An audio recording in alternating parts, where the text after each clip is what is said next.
Bonjour chers auditeurs et fidèles lecteurs du Corbeau News Centrafrique, le CNC, bienvenue à notre chronique d'actualité, toujours aussi directe et sans phare. Aujourd'hui, nous allons plonger dans une affaire qui défraye la chronique et qui jette une ombre longue sur la justice de notre pays. C'est presque incroyable, mais c'est bien réel.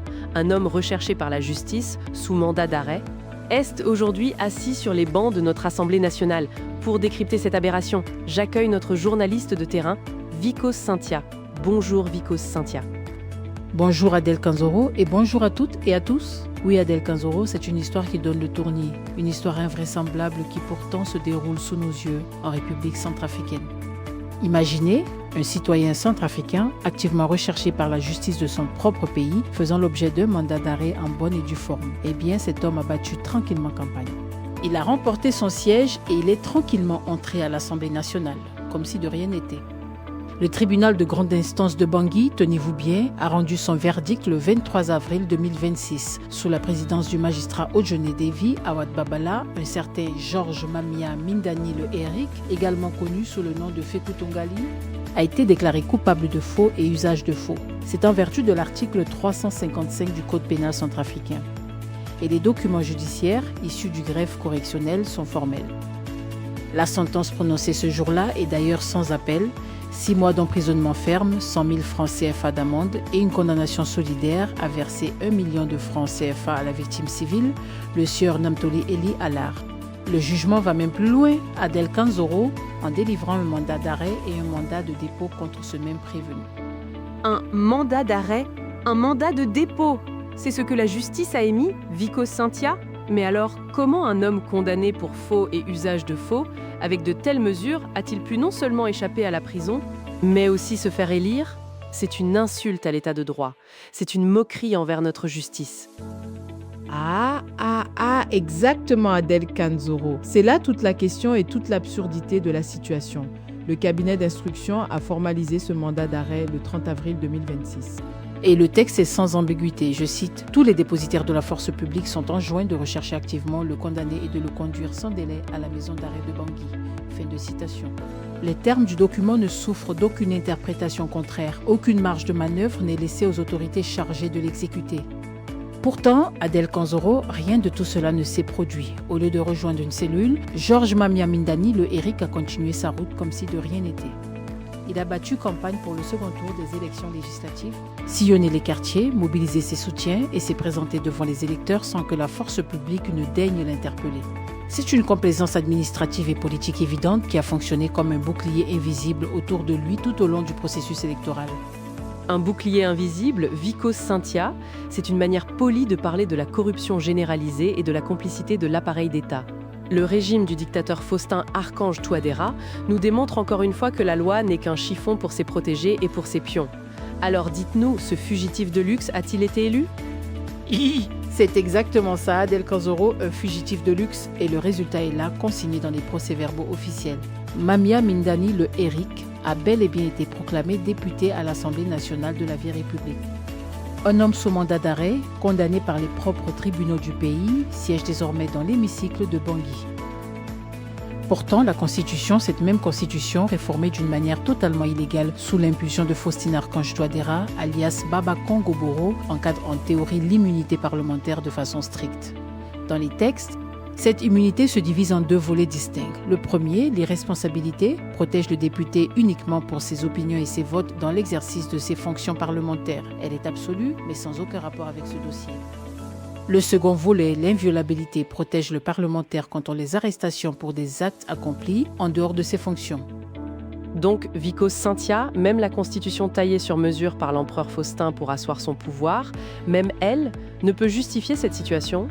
Comment les avocats de ce régime peuvent-ils défendre l'indéfendable ? C'est une Assemblée nationale de hors-la-loi que l'on est en train de bâtir sous nos yeux ? C'est précisément ici que le nœud juridique se resserre, Adèle Kanzoro. La condamnation de Mamia Mindani est intervenue avant son élection définitive. Elle concerne des infractions de droit commun, des faits de faux et usage de faux. Totalement étranger à toute activité parlementaire, en droit constitutionnel classique, l'inviolabilité interdit certes l'arrestation d'un député en session sans l'autorisation préalable de l'Assemblée nationale, sauf en cas de fait constaté en direct. Mais le calendrier des événements a créé une situation que les défenseurs du régime exploitent sans aucune gêne. La condamnation est survenue avant le mandat électif, ce qui signifie que l'immunité ne devrait pas logiquement couvrir des faits jugés et sanctionnés avant l'entrée en fonction du parlementaire.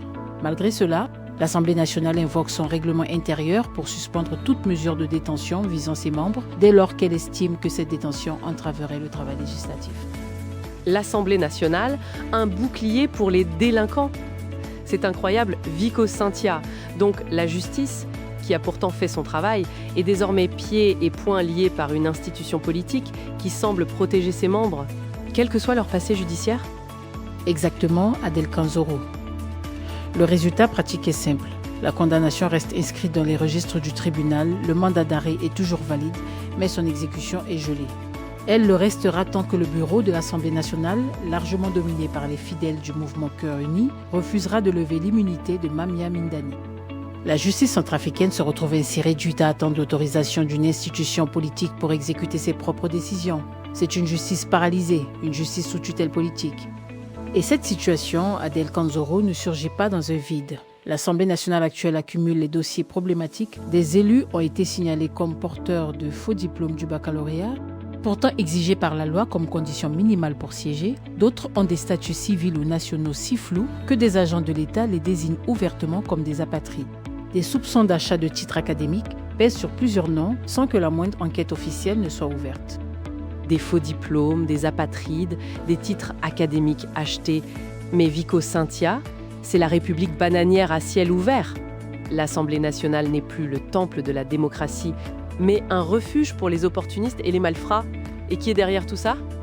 Les accusations pointent nommément le ministre d'État chargé de l'Éducation nationale, Aurélien Simplice Zingas, soupçonné de distribuer des brevets de complaisance à des proches et alliés du régime. À cette dérive s'ajoute un népotisme solidement installé dans les structures de la nouvelle législature où beaux-frères, neveux et parents des plus hautes autorités du pays ont trouvé refuge sous l'écharpe parlementaire. En somme, l'écharpe de député est ainsi devenue, sous la vieille république de l'empereur Faustin, un document de protection judiciaire plus efficace qu'aucun avocat. Et tant que le bureau de l'Assemblée continuera de refuser de livrer Mamia Mindani à la justice qui le réclame, on se demandera combien d'autres condamnés ont déjà compris la leçon et préparent tranquillement leur candidature pour les prochaines échéances électorales. C'est un permis d'impunité qui est distribué. Un permis d'impunité, c'est le mot juste, Vicos Cynthia. On ne peut que déplorer cette dérive qui ternit l'image de notre pays. Merci beaucoup, Vico Cynthia, pour ce décryptage essentiel de cet article rédigé par notre journaliste Gisèle Moloma avec toute l'équipe de la rédaction et évidemment sous la supervision de notre directeur de publication, M. Alain Dillot. Merci Adel Kanzoro. Et pour contacter Corbeau News Centrafrique, chers auditeurs, nos numéros sont le +236 75 72 18 21 ou le 70 16 44 65. Nous restons à votre écoute. Excellente journée à toutes et à tous.